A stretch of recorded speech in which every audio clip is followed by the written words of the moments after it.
Autoline Daily is brought to you by Bridgestone, passion for excellence. Here are today's top headlines. The Fiat-Chrysler deal faces a potential delay. The government bailouts of GM and Chrysler could hurt Ford. And Porsche finds a sugar daddy, a Zuckervater. Up next, we'll be back with the news behind the headlines.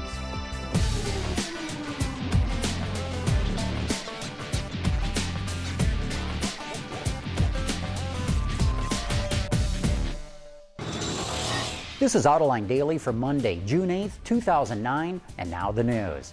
Just when it looked like the Fiat-Chrysler deal was done, it hit another delay. The state of Indiana's pension funds asked the U.S. Supreme Court to block the deal. They say Chrysler's unsecured debtors, meaning the UAW, were paid before the secured debtors were, meaning them. The Indiana pension funds are arguing that the Obama administration can't do this, that it's illegal, and they are practically goading the Supreme Court to take the case, saying it can't let the executive branch assume this kind of power. Reuters reports the court will decide today if it is going to take the case. And the Wall Street Journal warns that Ford's going to emerge in an uncompetitive position against GM and Chrysler. It points out Ford lost over $30 billion since 2006, still has $33 billion in debt, is not getting government support for its finance arm, and is not able to axe thousands of dealers. Even so, I'm sure GM and Chrysler would love to swap positions with Ford, and Ford just announced it wants to reopen its contract with the Canadian Auto Workers Union. The country of Qatar will invest in Porsche. The AFP says the Emir of Qatar promised Porsche to take a stake in the company. This will help Porsche in its bid to take full control of Volkswagen. The amount of the investment was not reported.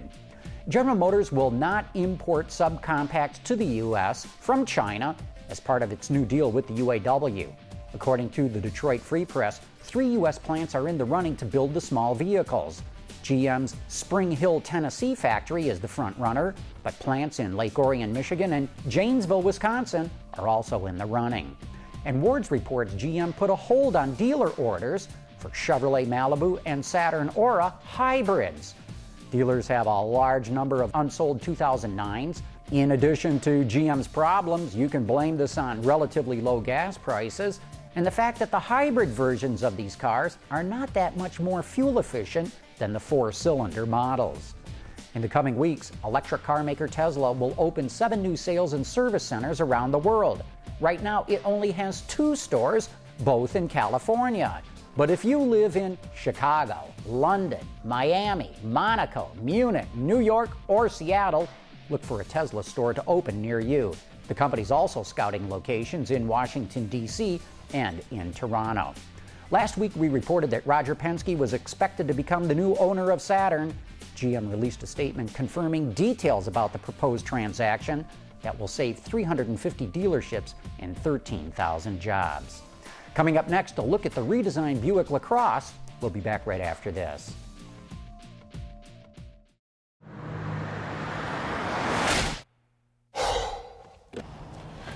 Changing tires out here could be dangerous, but with these tires, I don't need to worry. Bridgestone. General Motors unveiled the all-new redesigned Buick LaCrosse at this year's North American International Auto Show in Detroit. It was the first GM vehicle to be created on 3 different continents. The design was done in the U.S. and China, and the body and chassis work done in Europe. It was inspired by the Buick Invicta concept car shown at the 2008 Beijing Auto Show. It features a historically Buick sweep spear character line on the side of the body, portholes on the hood, and the classic waterfall grille.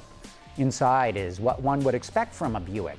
The interior is highlighted with chrome accents, wood trim, leather seating, and ambient, cool blue lighting on the center console, instrument, and door panels.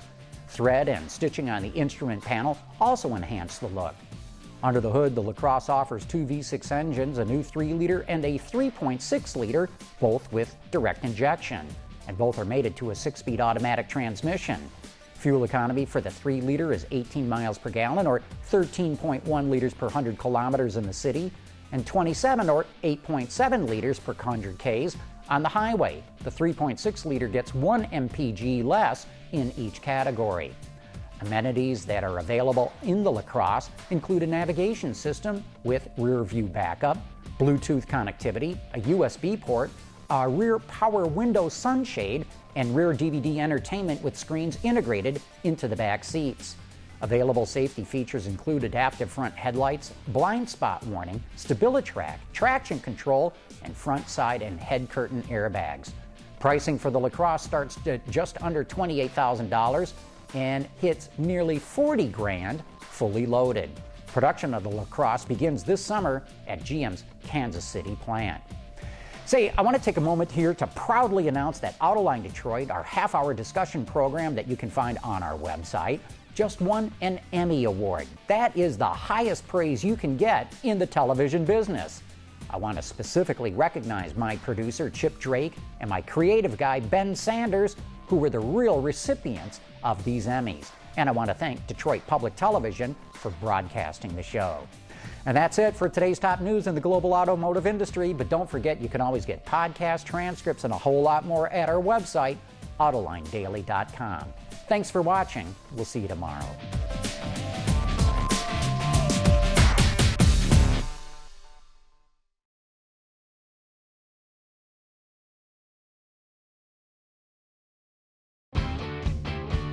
Visit our website for even more great content all week long. Autoline Extra, Dawn's Journal, podcasts, and even more. So click over and get the inside view at AutolineDetroit.tv.